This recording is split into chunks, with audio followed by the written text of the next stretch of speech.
누님 조심하세요.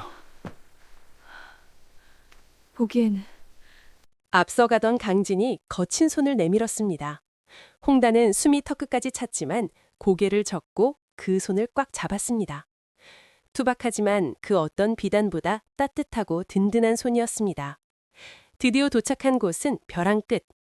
기괴하게 뒤틀린 누님, 소나무들이 이 장부는 병풍처럼 비리 연루자들이 둘러싼 이름을 서명한 송정 영장장이에요. 그래 맞아 정자였습니다. 바로 그 비니장부야 이거. 지금은 잡초가 무성한 폐허가 되었지만 홍단은 단번에 알아봤습니다. 저기, 저 나무야. 아버님이 늘 저 나무 밑에서 시를 읊으셨어. 홍단이 가리킨 곳은 벼랑 끝에 위태롭게 뿌리내린 늙은 소나무였습니다. 강진은 지체 없이 나무 밑동을 살폈습니다. 그리고 이끼 낀 바위 틈새에서 오칠을 한 작은 나무 상자를 찾아냈지요. 찾았다! 상자를 열자 그토록 찾아 헤매던 비밀 장부 2권과 서대감의 옥인, 도장이 들어있었습니다. 아버님! 홍단이 장부를 끌어안고 우열했습니다. 5년의 한이 풀리는 순간이었습니다. 하지만 기쁨도 잠시 강진의 귀에 날카로운 파열음이 들렸습니다. 슉! 위험해! 누님, 피해! 내 뒤에 숨어. 강진이 홍단을 와락 감싸 안으며 바닥으로 굴렀습니다. 그들이 서 있던 자리에 시퍼런 표창 하나가 깊게 박혔습니다. 지 새끼들이 용케도 찾았구나. 어둠 속 소나무 가지 위에 붉은 복면을 쓴 자가 거꾸로 매달려 있었습니다. 조판관이 큰 돈을 주고 불렀던 살수, 준비는 끝났다. 붉은 독사였습니다. 니놈은! 강진이 곰방대를 꺼내들고 일어서자 붉은 독사는 가볍게 땅으로 착지했습니다. 그의 손에는 뱀의 혀처럼 갈라진 기이한 쌍검이 들려 있었는데 그 칼날 색깔이 거무튀튀한 게 딱 봐도 맹독이 발려 있었습니다. 계집은 죽여도 상관없겠지. 장부만 있으면 되니까. 독사가 순식간에 홍단을 향해 달려들었습니다. 어디? 칭! 강진의 곰방대와 독사의 쌍검이 부딪히며 불꽃이 튀었습니다. 하지만 독사의 검은 마치 살아있는 뱀처럼 휘어지며 강진의 방어를 뚫고 들어왔습니다. 서걱, 크! 강진의 어깨에 붉은 선이 그어졌습니다. 독을 바른 칼날이었습니다. 상처 부위가 불타는 듯 화끈거리고 시야가 순식간에 흐릿해졌습니다. 힘은 장사지만 독 앞에서는 장사 없지. 독사가 비릿하게 웃으며 비틀거리는 강진을 향해 다시 칼을 휘둘렀습니다. 절체절명의 위기. 전공법으로는 이길 수 없었습니다. 강진은 혀를 깨물어 정신을 차렸습니다. 누님! 나무 뒤로 숨어! 강진은 고함을 지르며 바닥에 흙모래를 한 줌 쥐었습니다. 독사가 목을 노리고 달려드는 찰나. 에잇! 강진이 쥐고 있던 모래를 독사의 눈에 뿌렸습니다. 치사하다고요? 목숨이 오가는데 법도가 어디 있습니까? 으악! 내 눈! 독사가 눈을 부여잡고 주춤한 사이 강진은 마지막 사력을 다해 곰방대로 놈의 명치를 가격했습니다. 퍽! 꺼져라! 뼈가 부러지는 소리와 함께 붉은 독사가 뒤로 날아갔습니다. 그 뒤는 천길 낭떠러지였지요. 비명소리와 함께 독사는 어둠 속으로 사라졌습니다. 하지만 싸움이 끝나자마자 강진이 털썩 주저앉았습니다. 온몸에 힘이 빠지고 식은땀이 비오듯 쏟아졌습니다. 독이 퍼지고 있었던 겁니다. 진아! 정신 차려, 진아! 홍단이 달려와 강진을 안았습니다. 강진의 얼굴은 이미 흑빛으로 변해 있었고 입술은 보라색으로 질려 있었습니다. 정신 누님, 차려 죽으면 안 돼. 장부는 여기 있어. 네가 구했어. 그러니까 제발 빨리 가시오. 놈들이 또 올 거야. 강진이 밀어내려 했지만 홍단은 그를 들쳐 업다시피 하여 산 아래 숯가마터로 숨어들었습니다. 강진은 고열에 시달리며 덜덜 떨기 시작했습니다. 추워. 누님. 이대로 두면 죽습니다. 홍단은 결심한 듯 강진의 옷을 찢어 상처를 드러냈습니다. 검붉게 변한 상처. 독이 심장으로 가고 있었습니다. 안 돼. 널 이렇게 보낼 순 없어. 홍단은 주저없이 강진의 어깨 상처에 입을 댔습니다. 누님, 뭐하는... 가만히 있어! 18. 홍단은 시커먼 독피를 빨아내고 뱉기를 반복했습니다. 쓰고 비린 도끼가 입안을 찔렀지만 그녀는 멈추지 않았습니다. 사랑하는 정인을 살려야 한다는 일념 하나뿐이었습니다. 죽지마, 제발 죽지마, 진아. 나 두고 가지 않겠다고 약속했잖아. 홍단의 눈물이 강진의 뜨거운 뺨 위로 하염없이 흘러내렸습니다. 의식이 흐려지는 와중에도 강진은 느꼈습니다.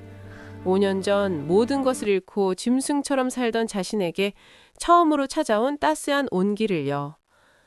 차가운 헛간 바닥, 생사를 넘나드는 이 밤, 두 사람의 숨결만이 위태롭게 엉키고 있었습니다. 과연 강진은 이 밤을 넘길 수 있을까요? 그리고 장부는 무사히 한양으로 갈 수 있을까요? 자, 지성이면 감천이라 했던가요? 밤새 홍단이 독피를 빨아낸 덕분인지 아니면 죽기 살기로 버틴 홍단의 정성 덕분인지 새벽녘이 되어서야 칠성의 열이 내렸습니다. 물. 갈라진 목소리에 홍단이 급히 나뭇잎에 받아둔 이슬물을 입에 흘려 넣어 주었습니다. 정신이 좀 드냐? 누님 몰골이 말이 아니오. 귀신인 줄 알았네. 시끄러워. 너야말로 송장 치르는 줄 알았다. 홍단이 핀잔을 주었지만 그녀의 눈가엔 안도의 물기가 그렁그렁했습니다. 하지만 쉴 틈이 없었습니다. 날이 밝으면 관아의 포졸들이 산을 이잡듯 뒤질 게 뻔했으니까요. 칠성은 억지로 몸을 일으켰습니다. 비틀거렸지만 눈빛만은 형형하게 살아있었습니다. 그는 품에서 어렵게 구한 장부를 꺼내 홍단의 손에 쥐어주었습니다. 누님, 잘 들으시오. 이걸 가지고 나루터 왕서방 배를 타시오. 그분이라면 한양까지 데려다 줄 거요. 뭐? 그럼 너는? 같이 가야지. 같이 움직이면 둘 다 죽어. 누님이 살아야 아버님 원수를 갚지. 칠성은 홍단을 똑바로 바라보며 결단을 내린 듯 말했습니다. 내가 놈들의 시선을 끌 테니 그 틈에 누님은 배를 타시오. 미쳤어. 몸도 성치 않은데 너 혼자 그 많은 놈들을 상대하겠다고? 안 돼. 절대 못 가. 홍단이 펄쩍 뛰며 칠성의 옷자락을 붙잡았습니다. 하지만 칠성은 단호하게 그 손을 떼어냈습니다. 나 차코갑사 강진이야. 호랑이도 잡았는데 쥐새끼들 따위에 죽겠어? 칠성은 불안해하는 홍단의 어깨를 감싸주고 생애 처음이자 마지막일지 모를 약속을 했습니다. 약속해. 꼭 살아서 다시 만나겠다고. 약속하지. 국밥값 갚을 때까진 절대 안 죽어. 칠성은 홍단을 가마터 밖으로 등을 떠밀어 보냈습니다. 그리고 자신은 반대편 숲을 향해 고래고래 소리를 질렀습니다. 야, 이 이놈이 가면 쥐새끼들아! 어디까지 도망치겠느냐? 호랑이가 여기 있다! 덤벼라! 칠성의 우렁찬 고함이 새벽 숲을 뒤흔들었습니다. 그 소리에 숲속의 새들이 놀라 날아오르고 멀리서 저기 있다! 잡아라! 하는 포졸들의 고함이 들려왔습니다. 칠성은 일부러 흙먼지를 일으키며 적들을 유인했습니다. 홍단은 떨어지지 않는 발길을 돌려 눈물을 삼키며 나루터를 향해 달리기 시작했습니다. 이것이 그들이 선택한 서로를 살리기 위한 마지막 승부수였습니다. 칠성은 다리를 절뚝거리며 산길을 뛰었습니다. 독은 빠졌지만 체력은 바닥이었습니다. 눈앞이 핑핑 돌았지만 멈출 수 없었습니다. 홍단이 탄 배가 나루터를 빠져나갈 때까지 1분이라도, 아니 1초라도 더 시간을 벌어야 했으니까요. 결국 칠성은 더 이상 도망칠 곳 없는 벼랑 끝에 몰렸습니다. 앞에는 수십 명의 포졸과 사병들이 창칼을 겨누고 있고 뒤에는 시퍼런 한강물이 흐르는 천길 낭떠러지. 오너라 이놈들아! 칠성이 공방대를 네 휘둘러 이놈! 짐승처럼 장부와 그 계집은 포기했습니다. 어디에 있느냐? 우리 홍당 아씨는 달려드는 내놈을 놈의 체포하려고 칼을 한양천하께 쳐내고 비장부를 들고 명치를 왔다. 가격하고 온몸이 찢어지고 피투성이가 되었지만 그는 쓰러지지 않았습니다. 마치 산군이 마지막 힘을 짜내어 무리를 지키듯 그는 홀로 수십 명을 상대로 버티고 또 버텼습니다. 그때 포위망이 갈라지며 말을 탄 조판관이 나타났습니다. 지독한 놈, 네 놈이 감히 내 앞길을 막아! 조판관이 활을 들어 칠성을 겨눴습니다. 장부는 어디 있느냐? 그 계집년은! 칠성은 비틀거리며 일어섰습니다. 한쪽 눈은 피에 젖어 잘 떠지지도 않았지만 조판관을 노려보는 눈빛만은 서슬퍼런 칼날 같았습니다. 그는 피 섞인 침을 퇴에 뱉으며 비웃었습니다. 이미 네놈 손이 닿지 않는 곳으로 갔다. 뭐라? 조정의 어사들이 장부를 들고 올 것이다. 네놈의 목을 치러. 이놈이... 죽여라! 당장 죽여! 조판관이 분노하며 활시위를 놓았습니다. 장부와 그 피웅. 계집은 어디에 있느냐? 우리 퍽! 홍당 아씨는 내놈을 화살이 체포하려고 칠성의 왼쪽 어깨를 관통했습니다. 충격으로 칠성의 몸이 뒤로 밀렸습니다. 발밑은 허공이었습니다. 떨어지는 순간 칠성은 하늘을 올려다보았습니다. 맑은 하늘에 홍단의 웃는 얼굴이 그려지는 듯 했습니다. 누님, 국밥값은 다음에 갚으리다. 칠성은 미소를 머금은 채 낭떠러지 아래 거센 강물 속으로 몸을 던졌습니다.